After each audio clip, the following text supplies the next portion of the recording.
Ya bisa membuat tembikar-tembikar yang berwarna merah seperti layar dan cowek seperti ini. Teknologi ini hanya ditemukan di Tiongkok, teman-teman. Tapi kemudian mata-mata Jawa itu kemudian juga menyelidiki ya, menyelidiki Pak ya. Ya. Menyelidiki. Ya. Nah, itu termasuk Apa itu Kang? Menyelidiki? telik sandi itu loh Pak. Oh, menyelidiki. Menyelidiki. Ya, menyelidiki. Menyelidiki. Nah, itu Iyalah, Pak. ya. Nah, itu ke Gansu Pak. Nah, itu kemudian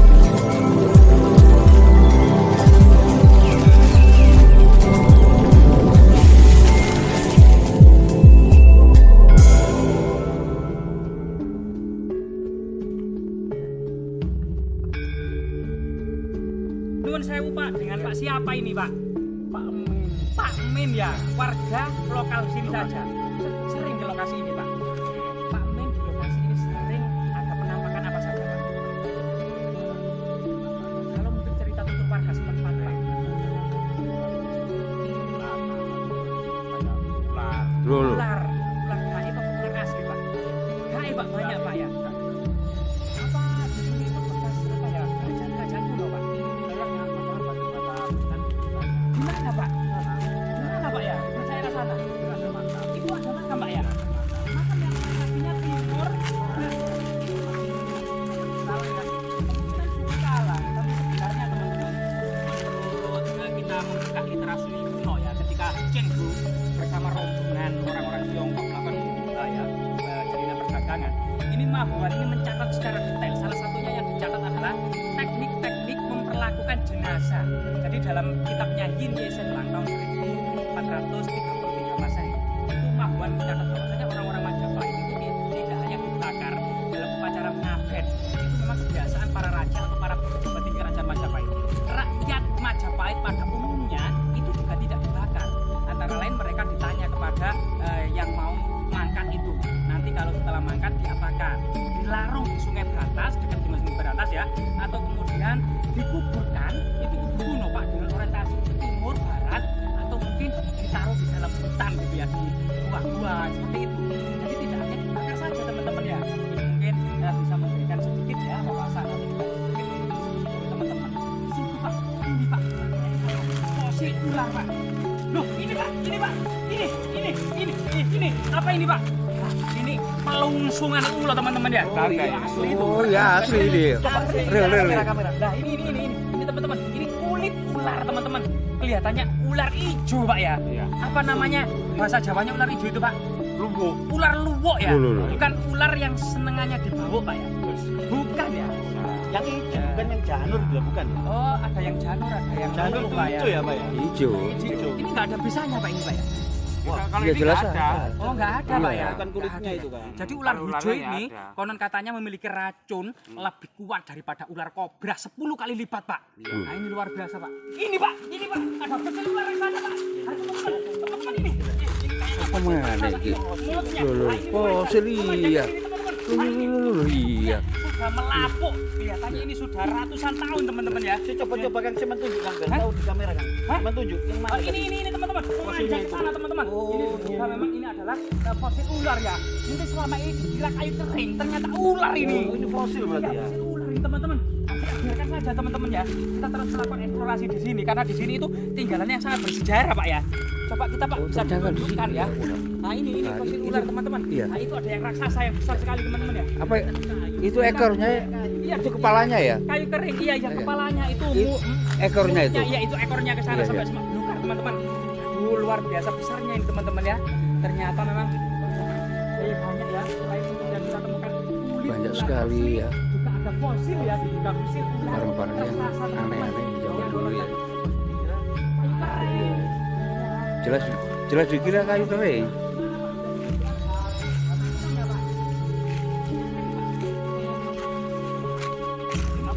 Menhir dan daunnya kecil ini Pak ya. Coba kita lihat ke yang lain ya. Ini aceng nih Pak. Loh, topeng Pak, ada matanya Pak. Loh, matanya teman-teman. Loh, ini matanya, ada matanya teman-teman. Kementerian Asia Prasejarah ini teman-teman. Langsung diambil. Oh iya, kita kembalikan. Maaf teman-teman. Rahayu Mbah. Rahayu Mbah. Itu bukan di sini ya, hati-hati ya. Teman-teman berdoa sebelum masuk ke sini sesuai agamanya masing-masing. Oh ini Pak ya.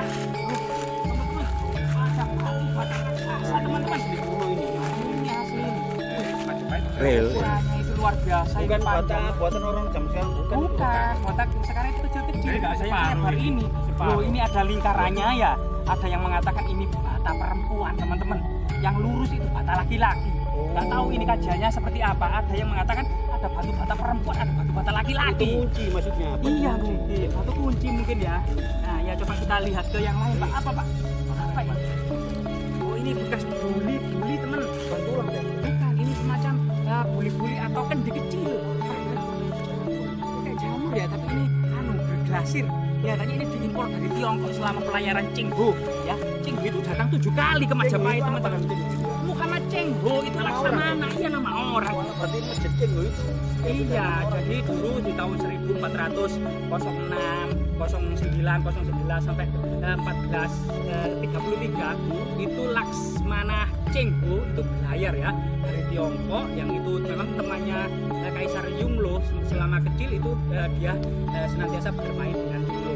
Kemudian Kaisar Yunglo ini memiliki misi besar untuk menjalin perdagangan. Jadi kapal layar Cheng Ho dengan 1000 kapal, sekitar 20.000 awak kapal ini berlayar ya dari Kanton Tiongkok ini menuju Asia Tenggara, kemudian menuju ke India, sampai ke Teluk Persia, Laut Merah, menunaikan haji sampai ke Afrika Timur ya, sampai Somalia. Ini iya membawa kain sutra, keramik Tiongkok dan koin kepeng. Ini diberikan kepada raja-raja yang Koin disinggahinya. kepeng itu yang tengahnya berlubang. Ah iya, ada yang mengatakan koin gobok. Nah, itu koin kepeng Tiongkok ya. Temannya itu kayaknya bingung itu ngapain. Loh, Pak, jenengan kok bingung, Pak? Oh, artefak banyak, Pak, di sini, Pak ya. Artefak gitu kan. Bata itu. Oh, loh, iya ini tumpukan batu bata kuno, Pak ya. Loh. Kemungkinan dulu ini istana ini, teman-teman. Nah, ini asli iki ya. Batu bata kuno bertumpuk-tumpuk ini. Ini biasanya ada kalau gentingnya, Pak ya, di bawahnya ya. Iya, jadi Ya, hati-hati, teman-teman ya. hati-hati Mas. Hati-hati Mas. Di bawahnya ada kelabang, kalau jenting, ketunggeng gitu ya. Jadi kita kalau megang artefak kuno ini harus hati-hati. Terutama disarankan membawa sarung tangan ya. Semakin kesini saya semakin yakin kalau di sini tempat wisatanya. Iya, diduga ini pusat kerajaan yang tersembunyi. Pak. Loh, ini Loh. berarti Kata ini. berarti kalau dikumpulkan tembok ini apalagi diekskavasi, ini seperti the Great Wall of China, seperti tembok besar Cina ini. Iya, tapi ini tembok besar Majapahit, teman-teman. Iya, ini luar biasa sekali ini. Kan batu batanya itu ya sangat besar dan sangat tebal seperti ini ya. Nah, ini juga mirip dengan pembangunan tembok Konstantinopel, Wall of Konstantinopel ya. Itu di saat ini. Pak, ini luar biasa Pak, ini tinggalannya Pak ya ini. Ini perlu diekskavasi loh teman-teman. Ini bisa semoga video kita itu didengar oleh Balai Pelestarian Kebudayaan, Pusulit Arkenas, BRIN-nya glasir ya, glasir. Jadi teknologi beling atau pengglasiran ini pada zaman kuno cuma ditemukan di Tiongkok. Jadi ada provinsi-provinsi yang ditugaskan oleh kerajaan untuk benar-benar fokus ya membuat kerajinan rumah tangga ya. Jauh sekali ya dari Tiongkok bisa ke bawahnya. Ya di bawah Cheng Ho tadi. Di kapal kan Cheng Ho, orang Jawa juga sampai ke Tiongkok membawa 5 lada, pala, cengkeh, kayu manis, dan jahe teman-teman. Itu yang termasuk rempah-rempah. Nah, rempah-rempah ini dari Majapahit ditukar dengan alat-alat seperti ini, termasuk perhiasan emas. Barter ya. Iya, di barter. Jadi di Sungai Guangzhou di Tiongkok atau Sungai Kuning di Sungai Yangtze-Kiang, di provinsi-provinsi ini banyak dihasilkan keramik seperti ini sebagai kerajinan rumah tangga. Jadi di provinsi-provinsi itu ada biasanya di pantatnya keramik ini ada tulisannya provinsi. Misalnya Gansu, nah itu artinya dihasilkan di provinsi Gansu. Nah ini teman-teman. Nah ini teman-teman ada mangkok raksasa. Nah ini coba ketebalannya sekitar 2 cm. Ini mangkok itu tebal sekali. Berarti cewek-cewek dulu kuat ya kalau bawa makanan itu di Karena mangkok. orang zaman dulu kan besar-besar. Iya mangkok raksasa besar-besar karena makanannya itu alami dan banyak daging-dagingan. Daging kerbau itu saya baca di kitab Darmo Gandul itu kesukaannya itu dendeng gembluk. Darmo Gandul yang itu Sabto Darmo kalau nggak Ah salah. Sabto Ya. balon. Sabto Balon gitu Sabto ya. balon ya Darmo Gandul itu makanannya orang dulu itu suka dendeng gembluk, sate rase gitu Pak. Dendeng gembluk itu. Iya, apa gembluk itu Pak? Nggak tahu. Hah? Nggak tahu. Babi cilik mungkin Pak? Nah, mungkin ya. Gemblok itu kan dikerenceng itu ya. Apa yang direseng-reseng? Iya, direseng-reseng. Direseng-reseng, gembluk tak Pak? Gemblok Apa itu Pak? Oh gembluk Pak. yang dekat stasiun itu. Oh, dekat stasiun. Zaman dulu. Zaman dulu. Iya, zaman dulu stasiunnya pakai kuda mungkin Pak. Udah ya. Iya, kuda ekspres. Nah ini ada mangkok teman-teman. Pot pak. Kemungkinan ini seperti ini ya. Gentong. Vas bunga kan? Vas bunga ya. Biasanya ini untuk menaruh harta karun pak biasanya. Koin kepeng biasanya seperti itu. Loh banyak sekali teman-teman. Selain juga ini ada mangkok pak. Nah ini kayak mangkok sup kuno ini pak, terbuat dari tembikar lokal. Jadi masyarakat Majapahit itu ya masih kekuatannya atau pengetahuannya itu masih hanya bisa membuat tembikar-tembikar yang berwarna merah seperti layar dan cowek seperti ini. Teknologi ini hanya ditemukan di Tiongkok. Tapi kemudian mata-mata Jawa itu kemudian juga menyelidiki ya, menyelidiki pak ya, menyelidiki ya. Nah itu termasuk Apa itu kan? telik sandi itu loh pak. Oh, menyelidiki. Menyelidiki ya, menyelidiki Iya itu lah, pak. iya. Nah itu kegansu pak. Nah itu kemudian teknologi itu, pengetahuan itu dibawa ke Gresik. Di konon katanya di Gresik itu ada batuan putih yang bisa untuk membuat keramik berglasit, namanya Gosari pak. Nah, ini luar biasa sekali pak ya. Seperti ini kan alat-alat upacara. Ini bukan luar biasa pak, ini kayak apa ini pak ya? Ini ada telinganya, mungkin ini tutup genduk mungkin pak ya. Itu penutup genduk pak ya. Ini luar biasa teman-teman. Kita di saat ini di lokasi ini penuh dengan harta karun era kerajaan Majapahit pak ya. Semoga lokasi ini bisa dikajian ya untuk para ahli ya. Ya kita juga sudi banget untuk mengantarkan baik itu mahasiswa, pelajar maupun para peneliti ya, baik dalam negeri maupun luar negeri pak ya. Nah, silakan saja para peneliti bisa meneliti perkampungan era kerajaan Majapahit, ragam bias dan cita rasa kebudayaannya pak ya. Nah ini sangat luar biasa sekali. Semoga bermanfaat teman-teman ya. Amin, amin, amin. Amin, amin, amin. Terima kasih untuk kontennya sudah disiapkan semuanya. Tadi kita bisa banyak sekali dari Di mamalia teman-teman yang masih bertahan hingga ratusan bahkan ribuan tahun. Ini sebesar dinosaurus kan? bukan ini Mamalia gitu. mamalia ini kelihatannya ini kerbau liar atau sapi liar ini banteng ya. Kalau kerbau berubah. Purba mungkinan ini. Nah iya. Nah ini juga ada hiasan seperti ini segitiga tumpal era kerajaan Majapahit kemungkinan ya. Ada ini namanya apa, glasir ya, glasir. Jadi teknologi beling atau pengglasiran ini pada zaman kuno cuma ditemukan di Tiongkok. Jadi ada provinsi-provinsi yang ditugaskan oleh kerajaan untuk benar-benar fokus ya membuat kerajinan rumah tangga ya. Jauh sekali ya dari Tiongkok bisa ke bawahnya. Pak. Ya di bawah Cengho tadi.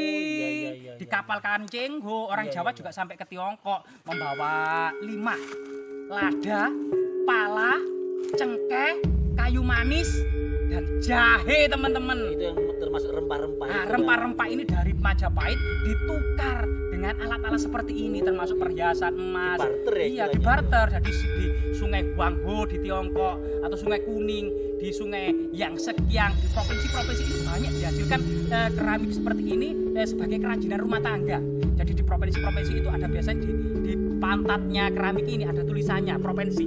Misalnya Gansu, nah itu artinya dihasilkan di provinsi Gansu. Nah ini teman-teman. Nah ini teman-teman ada mangkok raksasa. Nah ini coba ketebalannya sekitar 2 cm.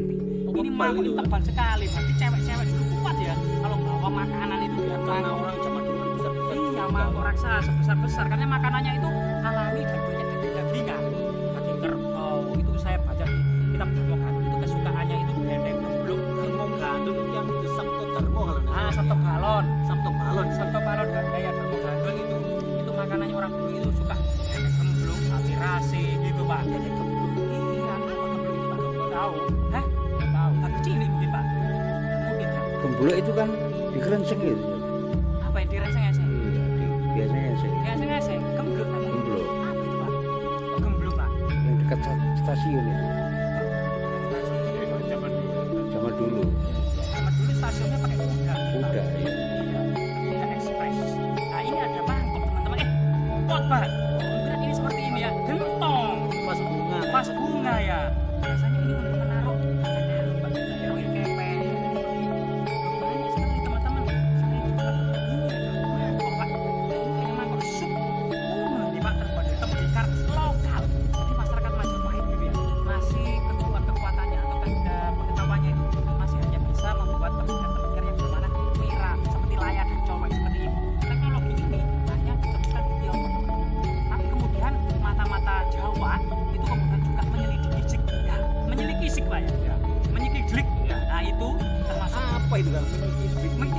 telik sandi itu loh Pak. Oh, menyelidiki. Menyelidiki, ya menyelidiki.